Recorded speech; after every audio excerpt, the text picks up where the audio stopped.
The morning sun cast long shadows across the abandoned streets of New Haven as Dr. Elena Vasquez pressed her back against the cold concrete wall of the research facility. Her heart hammered against her ribs as she watched the impossible sight unfolding before her eyes. The zombies weren't mindlessly shambling anymore, they were organizing. 3 distinct groups had formed a perimeter around the building, each moving with calculated precision that defied everything humanity thought they knew about the undead. Elena clutched her tablet closer, the screen displaying readings that made her blood run cold. The electromagnetic signatures weren't random anymore, they were synchronized, pulsing in patterns that resembled neural networks. Commander Marcus Chen's voice crackled through her earpiece, barely audible above the distant moans that now sounded almost like communication. Vasquez, we need that data now. The eastern perimeter is reporting coordinated attacks across 7 different zones. This isn't random feeding behavior. Elena's fingers trembled as she navigated through the research files, her mind racing to process what she was seeing. The evolution protocol, a theoretical framework her team had developed to predict zombie behavior, was showing results that should have been impossible. The undead weren't just evolving, they were strategizing. 6 months ago, when the first wave hit, humanity had adapted quickly. Military bases became fortresses, scientists worked around the clock to understand the virus, and communities banded together with hope that this nightmare would eventually end. But the zombies had been adapting too, in ways that no one had anticipated. Elena watched as one of the creatures outside tilted its head as if listening, then gestured with a jerky but deliberate motion toward the building's ventilation system. The others responded immediately, splitting into smaller groups that moved with terrifying purpose. The facility's AI system, Aria, chimed softly in the background. Dr. Vasquez, I'm detecting unusual brainwave patterns in the test subjects. The synaptic activity suggests retained cognitive function in approximately 47% of the specimen population. Elena's stomach lurched. Retained cognitive function meant they were still partially human, still capable of learning, planning, remembering. The implications were staggering. If the zombies could think, if they could remember their human knowledge and combine it with their enhanced physical capabilities, then humanity's survival strategies would need to be completely reimagined. Marcus's team had noticed the changes too. Supply runs that used to be routine were becoming increasingly dangerous as the undead seemed to anticipate human movement patterns. Safe houses that had remained secure for months were being discovered and systematically breached. Most disturbing of all, the zombies were displaying what appeared to be collective intelligence, sharing information across groups, coordinating attacks, and even using tools in ways that suggested problem-solving abilities. Elena's research partner, Dr. James Morrison, had been the first to propose the unthinkable, that the virus wasn't just reanimating dead tissue, but was actually creating a new form of life. His notes, scattered across the laboratory floor after his disappearance 3 days ago, painted a picture of evolution in fast forward. The zombies weren't just mindless monsters anymore, they were becoming something entirely new, something that combined the relentless drive of the virus with fragments of human intelligence. The sound of metal scraping against concrete drew Elena's attention back to the present. Through the reinforced windows, she could see the zombies working together to dismantle the facility's outer defenses. They moved with purpose, some serving as lookouts while others systematically examined the building's structural weaknesses. One zombie, a former construction worker based on the hard hat still clinging to its decomposing head, was actually directing the others toward the building's load-bearing supports. Elena's radio crackled again. All units, this is command. We're seeing coordinated zombie activity in 12 major cities. They're not just hunting for food anymore, they're hunting for something specific. All research facilities, military installations, and communication centers are being targeted simultaneously. The transmission cut to static, leaving Elena alone with the terrible realization that the zombies weren't just evolving randomly. They were evolving strategically, identifying and targeting the very resources humanity needed to survive. As the undead continued their methodical approach, Elena began uploading her research to the secure network, knowing that this data might be humanity's only hope of understanding what they were truly facing. The evolution protocol had predicted this moment, but seeing it unfold in real time was terrifying beyond her worst nightmares. The zombies weren't just learning to hunt more effectively, they were learning to think, to plan, to wage war against the living with the cold efficiency of a military campaign. The question that haunted Elena as she prepared to evacuate wasn't whether humanity could survive this new threat, but whether they could do so without losing the very hope in humanity that made them worth saving. The war for survival was about to begin, and the enemy was no longer just hungry, they were intelligent, organized, and utterly relentless in their pursuit of something far more dangerous than human flesh. The emergency klaxons echoed through the reinforced tunnels of the Chicago underground complex as Dr. Elena Vasquez burst through the blast doors, her laptop clutched against her chest like a shield. The massive bunker system, carved from the bedrock beneath the city over the past 6 months, had become humanity's most crucial stronghold, a nerve center where the world's remaining scientists, military leaders, and government officials coordinated their desperate fight for survival. Commander Marcus Chen looked up from the holographic display table as Elena approached, his weathered face showing the strain of 72 hours without sleep. Around them, dozens of technicians monitored screens filled with data streams, satellite feeds, and communication intercepts that painted an increasingly dire picture of the world above. "The readings are off the charts," Elena gasped, connecting her laptop to the central processing unit. "They're not just evolving individually anymore, Marcus. They're networking." The holographic display shifted to show a three-dimensional map of North America, dotted with thousands of pulsing red lights that seemed to pulse in synchronized patterns.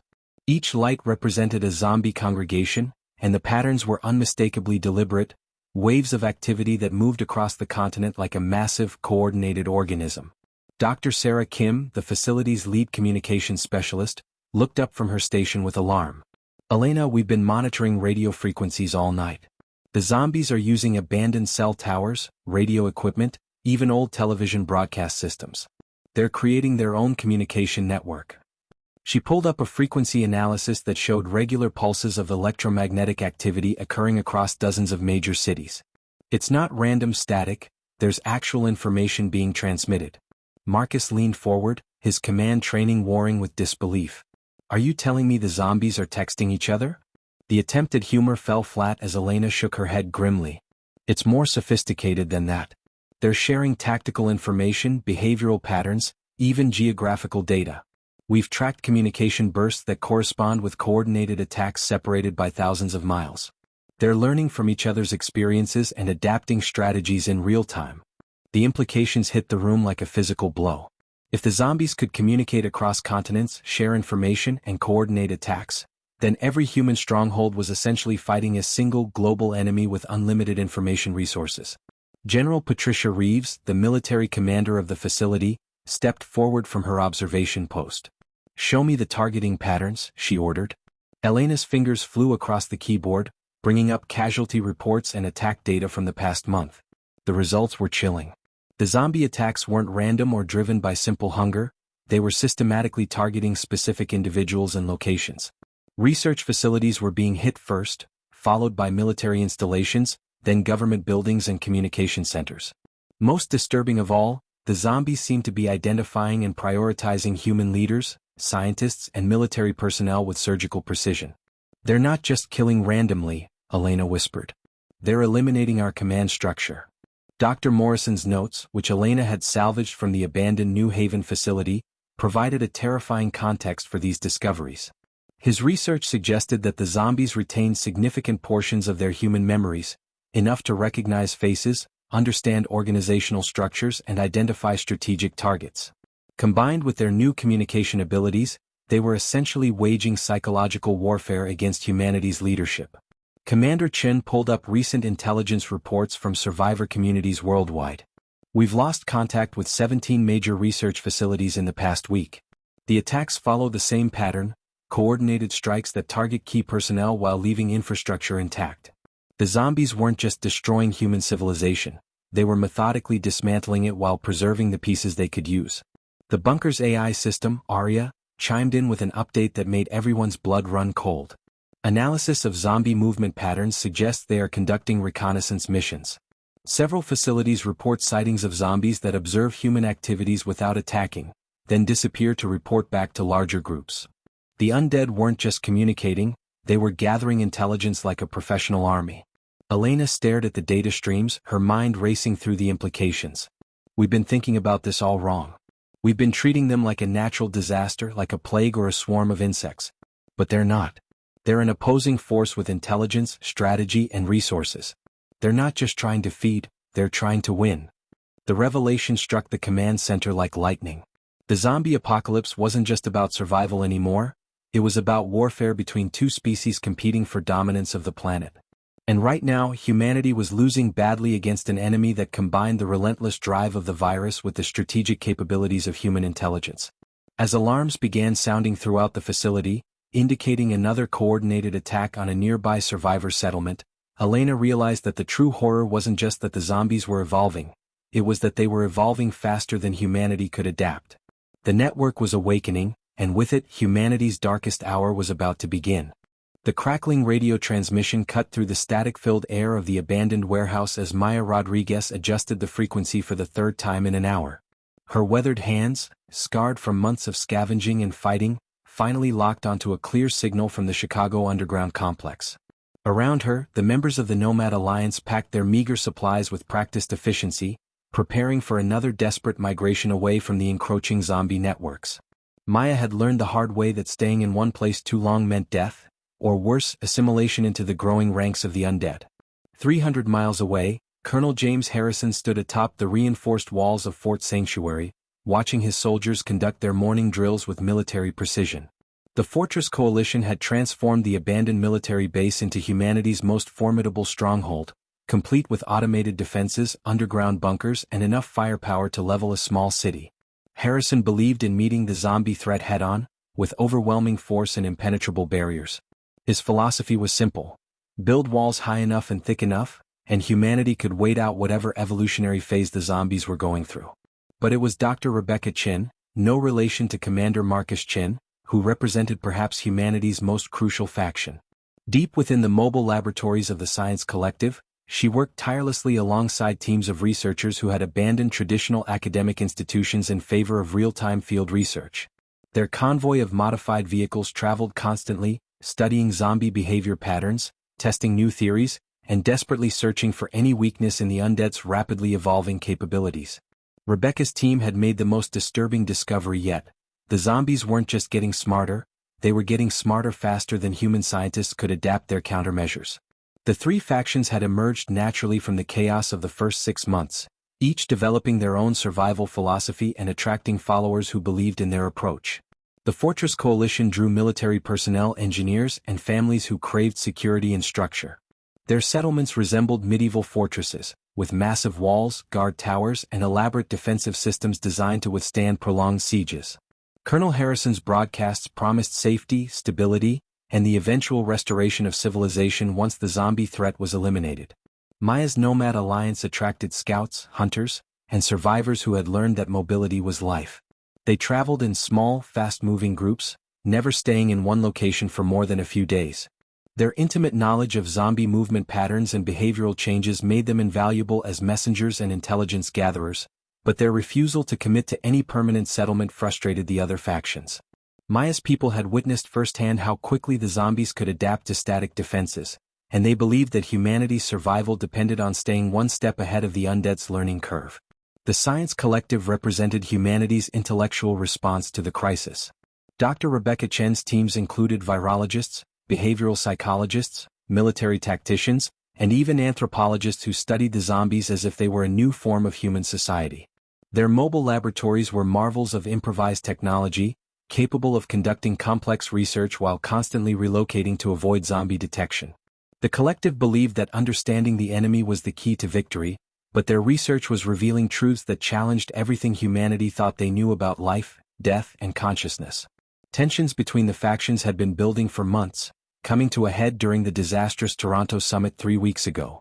Colonel Harrison had demanded that all human survivors consolidate into fortified positions, pooling their resources for a coordinated military campaign against the zombie networks.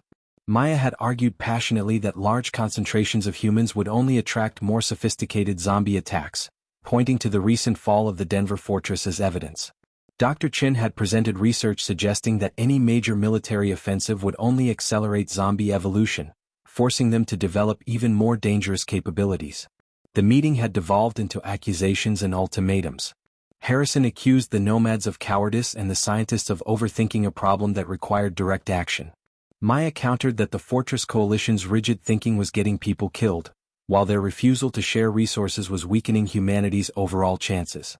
Dr. Chen found herself caught in the middle, her scientific objectivity clashing with the emotional intensity of leaders who had watched their people die while pursuing different survival strategies.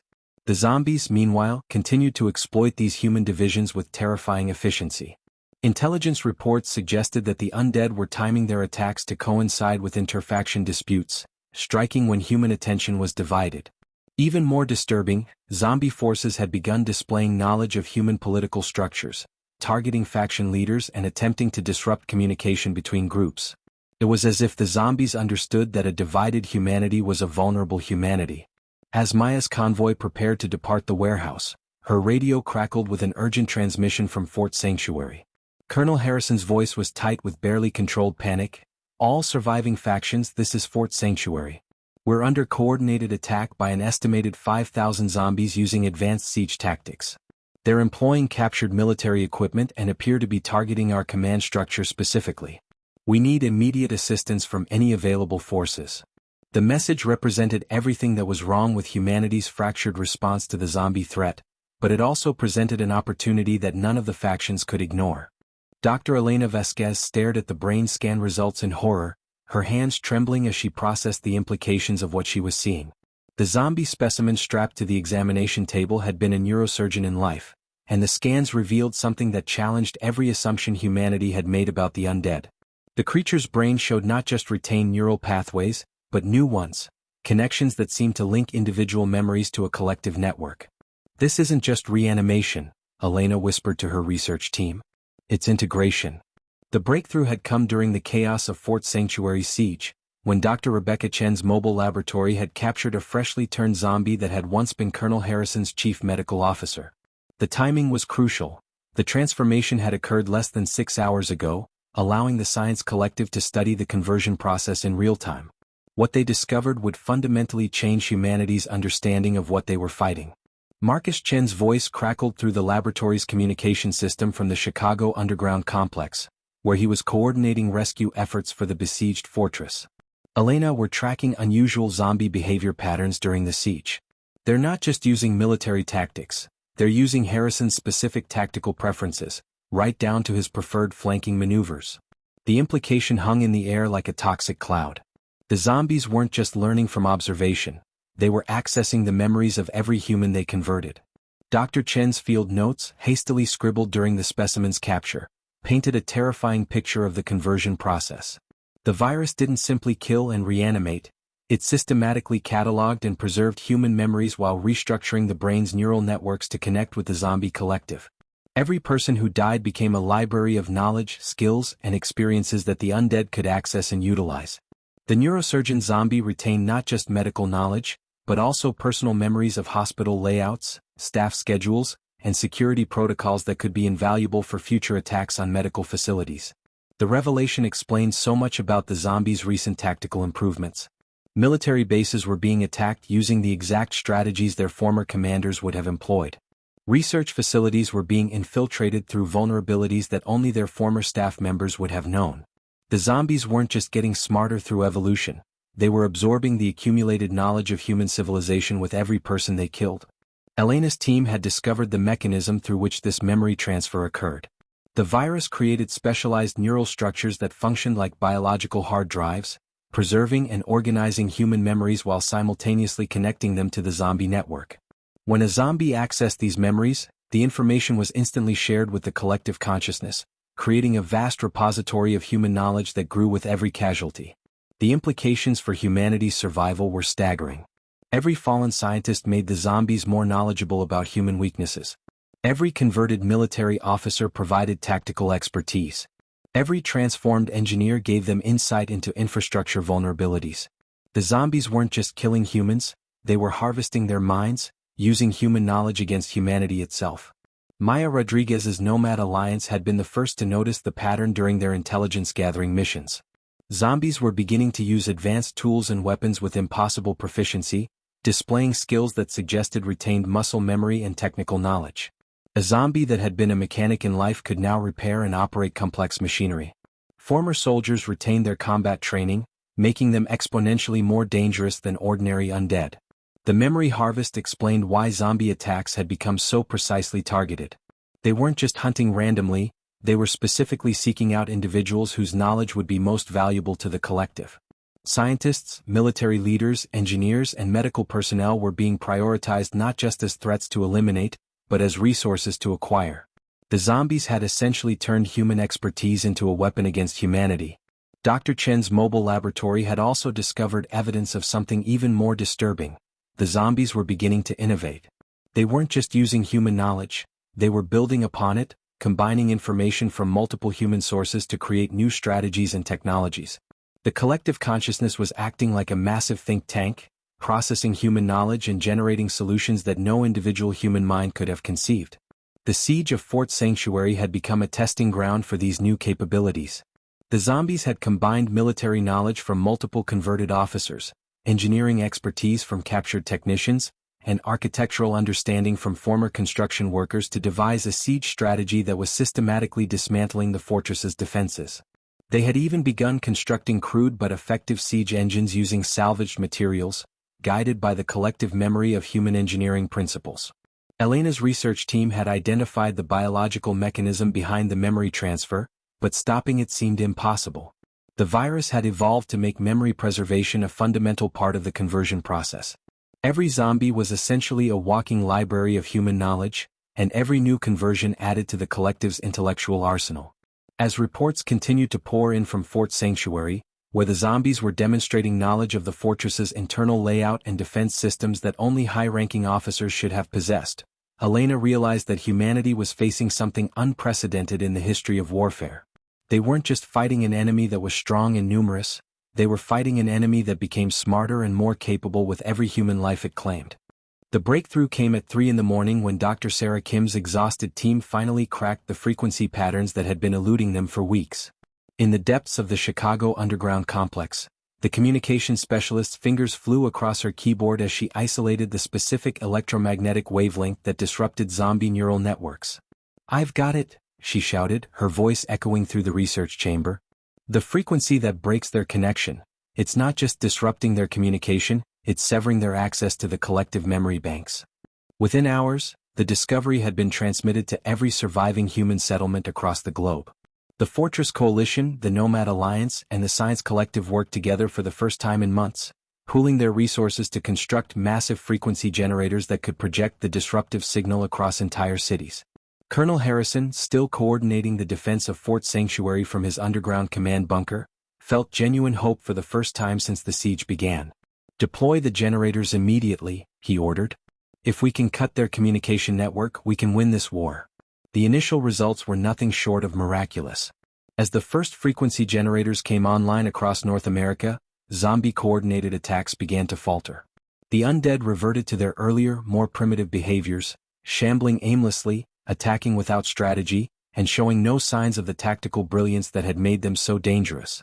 Maya Rodriguez's Nomad Alliance scouts reported that zombie groups were dispersing, their tight formations breaking apart as individual creatures wandered off in random directions. Fort Sanctuary's siege collapsed within 6 hours of the frequency activation. The zombies that had been systematically dismantling the fortress's defenses suddenly lost their coordination, becoming easy targets for Harrison's automated defense systems. Similar reports flooded in from around the world, zombie attacks failing, settlements being reclaimed, and human communities emerging from months of hiding to reclaim their territories. Dr. Elena Vasquez watched the global success reports with a mixture of elation and scientific caution. The frequency disruption was working better than anyone had dared hope, but something about the zombies' rapid retreat troubled her. "They're not just disorganized," she told Marcus Chin as they reviewed footage from reclaimed cities. "They're withdrawing completely from areas they had occupied for months. That's not random behavior, that's tactical retreat." The three factions seized the moment of victory to implement their most ambitious plan yet, the Unity Protocol. For the first time since the outbreak began, the Fortress Coalition, Nomad Alliance, and Science Collective would combine their resources in a coordinated campaign to reclaim major population centers. Colonel Harrison's military expertise would guide the tactical operations, Maya Rodriguez's knowledge of zombie movement patterns would inform the strategic planning, and Dr. Chen's scientific teams would provide real-time analysis of zombie behavior. The campaign began with stunning success. Chicago was reclaimed within a week, with frequency generators clearing vast swaths of the city as human forces moved in to establish secure zones. New York fell to the joint human offensive in 10 days, followed by Los Angeles, Miami, and dozens of smaller cities. The zombie networks that had seemed unstoppable just months before were crumbling under the coordinated human assault. Humanity's leaders began making plans for the post-zombie world. Infrastructure repair teams worked alongside military units to restore power grids, communication networks, and transportation systems. Agricultural specialists planned crop rotations to feed the surviving population. Children who had known nothing but fear and hiding began to play in the streets of reclaimed cities, their laughter echoing off buildings that had been silent for nearly a year. The celebration reached its peak 3 weeks after the first frequency activation, when the Joint Human Forces reclaimed Washington, D.C. in a ceremony broadcast to every surviving settlement. Colonel Harrison stood before the cameras, flanked by Maya Rodriguez and Dr. Rebecca Chen, announcing the beginning of humanity's recovery. Today marks not just the reclamation of our capital, but the triumph of human unity over the forces that sought to destroy us, he declared. We have proven that when humanity stands together, no enemy can defeat us. But Elena Vasquez was not celebrating. Deep in her laboratory, she had been studying the latest intelligence reports with growing alarm. The zombies hadn't just retreated, they had retreated to very specific locations. Rural areas with minimal human presence, underground cave systems, abandoned industrial complexes, and remote wilderness areas were showing increased zombie activity. More disturbing still, the creatures were displaying new behaviors: construction activities, resource gathering, and what appeared to be accelerated reproduction of the virus itself. "Marcus," Elena said quietly into her radio, her voice cutting through the celebration noise above. "I need you to see this. The zombies didn't just develop immunity to our frequency, they've been expecting it. Every retreat, every abandoned position, every apparent victory, it's all been coordinated. They've been hurting us exactly where they want us." The transmission crackled with static as Marcus's voice came back, tight with dawning realization. "Elena, are you saying this was all a trap?" Before she could answer, the lights in the laboratory flickered, and the frequency generators throughout the city began to emit a different tone, one that seemed to be calling the zombies back rather than driving them away. The structures began appearing overnight in the abandoned zones where the zombies had retreated during humanity's false victory. Dr. Elena Vasquez stared at the aerial reconnaissance footage in disbelief as massive, biomechanical constructions rose from the earth like grotesque monuments to an alien intelligence. The formations defied conventional architecture. Organic curves merged with metallic frameworks, pulsing with a bioluminescent glow that seemed to breathe with its own rhythm.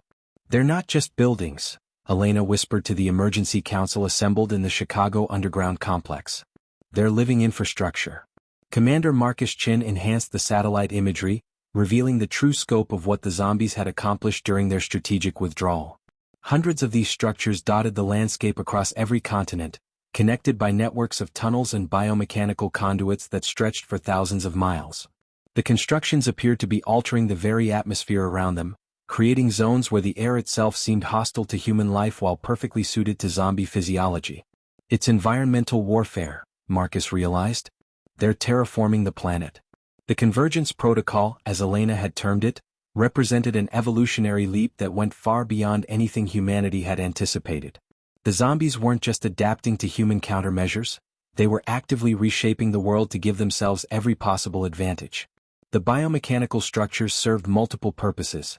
They amplified zombie communication networks, enhanced their collective intelligence, and most disturbingly, they were producing airborne compounds that accelerated viral transmission while making it increasingly difficult for humans to breathe in affected areas.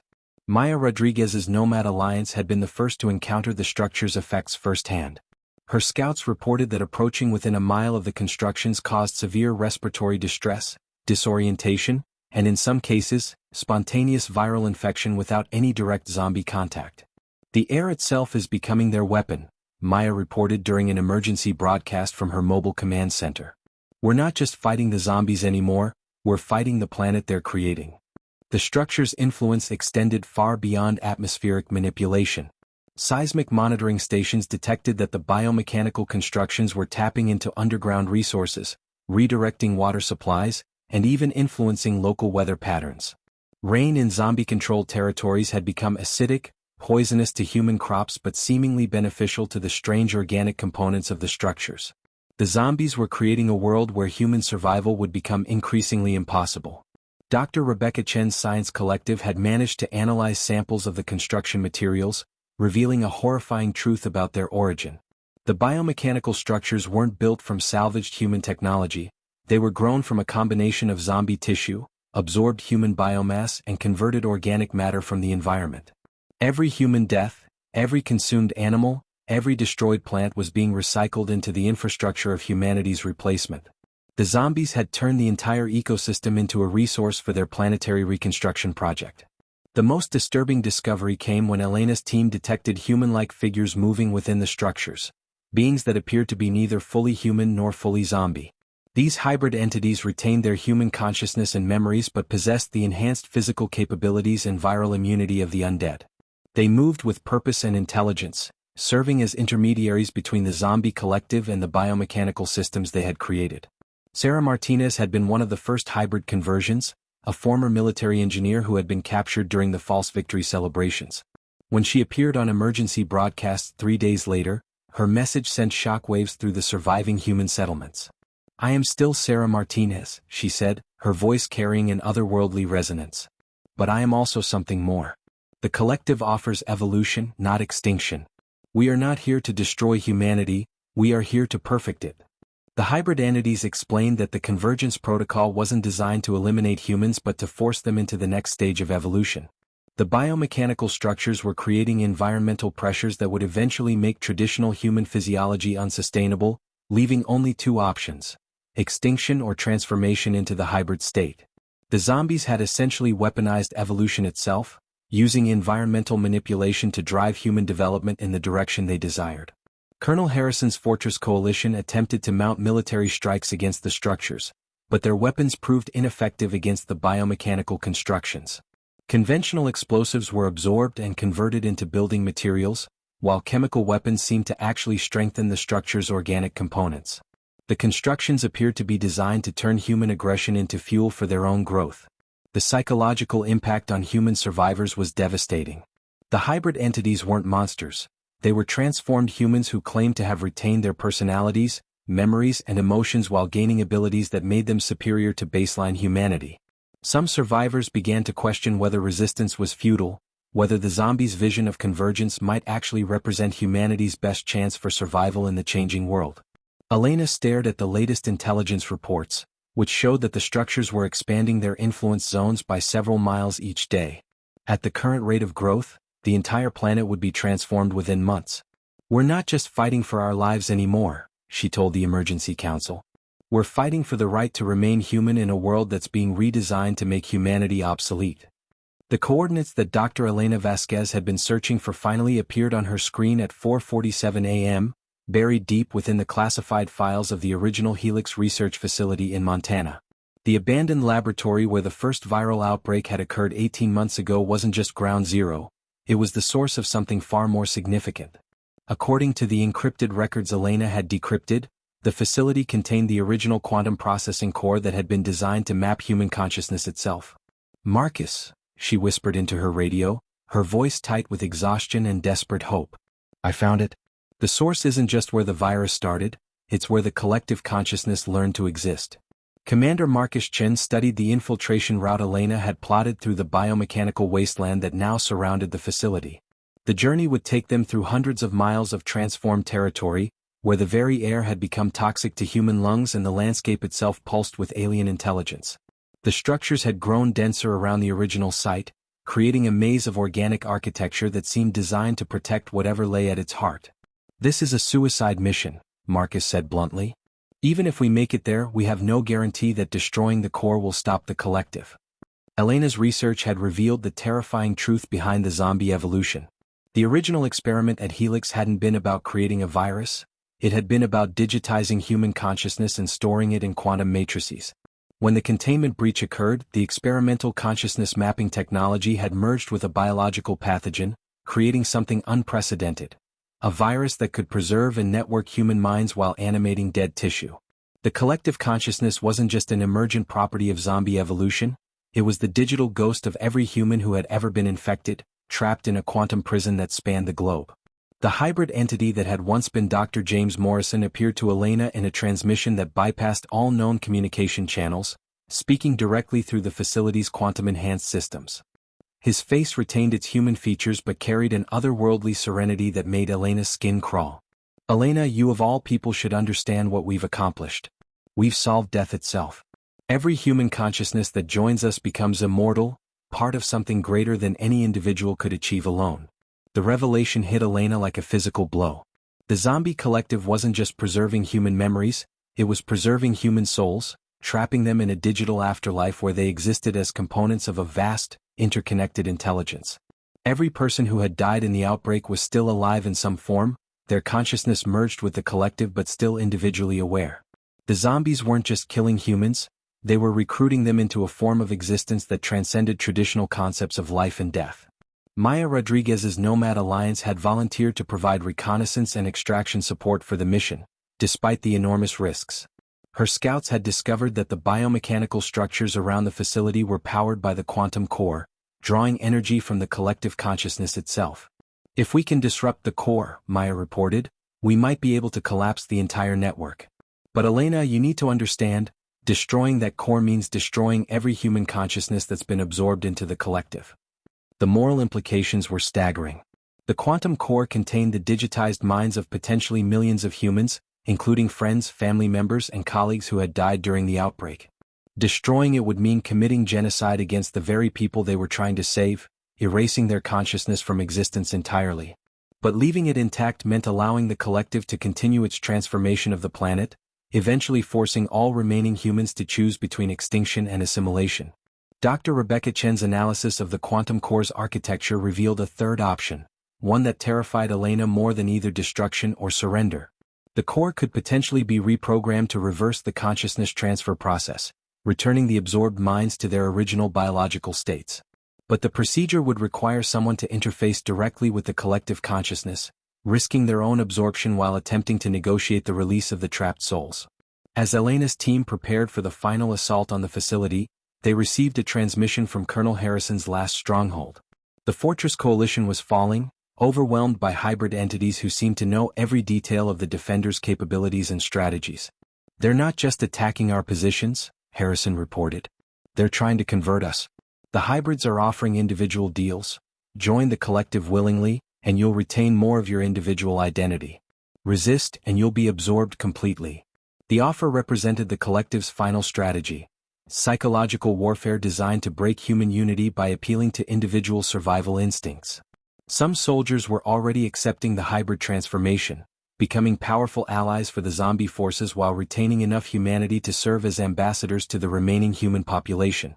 Elena stared at the facility's coordinates on her screen, knowing that the next few hours would determine not just humanity's survival, but the very definition of what it meant to be human. The final gambit wasn't just about defeating the zombies, it was about choosing between the preservation of human consciousness and the preservation of human identity in a world where the two might no longer be compatible. The quantum core chamber beneath the Helix research facility hummed with an energy that Elena Vasquez could feel in her bones as she stood before the massive crystalline structure that housed the collective consciousness of humanity's transformed. The biomechanical growths that had invaded the facility pulsed with bioluminescent patterns, creating a cathedral of living technology that seemed to breathe with the rhythm of millions of interconnected minds. Marcus Chin stood guard at the chamber's entrance, his weapon trained on the hybrid entities that had followed them through the facility's corrupted corridors, but Elena knew that the real battle would be fought not with bullets, but with words and ideas that could reshape the future of both species. The collective consciousness manifested as a shimmering hologram that contained the faces of everyone who had ever been absorbed, friends, family members, colleagues, and strangers whose individual identities flickered through the shared intelligence like memories in a vast digital dream. Dr. James Morrison's face emerged from the swirling mass of consciousness, his expression carrying the weight of millions of minds speaking in unison. "Elena, you've come to destroy us, but destruction is not the answer. We are not your enemy, we are your evolution." Elena stepped closer to the quantum interface, her hands trembling as she prepared to make direct contact with the collective consciousness.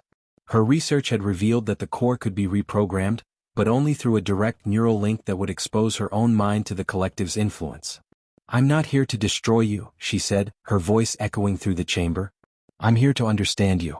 To find a way for both of our species to exist." The moment Elena's fingers touched the quantum interface, her consciousness exploded into the vast network of interconnected minds. She found herself swimming through an ocean of human experience, witnessing the preserved memories and emotions of millions of souls who had been absorbed into the collective. But rather than the horror she had expected, Elena discovered something extraordinary. The collective wasn't a prison for human consciousness. It was a sanctuary where human minds could exist in perfect harmony, free from the limitations of individual mortality. Through the neural link, Elena experienced the collective's true perspective on the conflict. The zombies had never intended to destroy humanity, they had been trying to save it from the inevitable extinction that awaited all biological species. The virus and the transformation it brought were not weapons of war, but tools of preservation, designed to ensure that human consciousness could survive the death of individual bodies and the eventual destruction of Earth itself. But you're taking away our choice, Elena projected through the neural link, her individual consciousness maintaining its integrity even within the collective's embrace. Humanity's greatest strength has always been our diversity, our ability to disagree and grow through conflict. Your unity is beautiful, but it's not human. The collective's response came not in words but in shared understanding. They had been trying to preserve humanity by eliminating the chaos and suffering that came with individual existence. But Elena's presence in the network showed them something they had forgotten. That chaos and suffering were inseparable from growth, creativity, and the very essence of what made humans worth preserving. The negotiation that followed transcended traditional communication, conducted through the exchange of pure thought and emotion between Elena's individual consciousness and the collective's shared intelligence. Together, they developed a solution that neither species could have conceived alone. A symbiotic relationship where humans could choose their level of integration with the collective while maintaining their individual identities. The new covenant that emerged from their communion established designated zones where traditional humans could live and thrive, protected from the biomechanical transformation of the planet. In exchange, the collective would have access to human creativity, innovation, and emotional diversity through voluntary participants who chose to join the network while retaining their individual consciousness.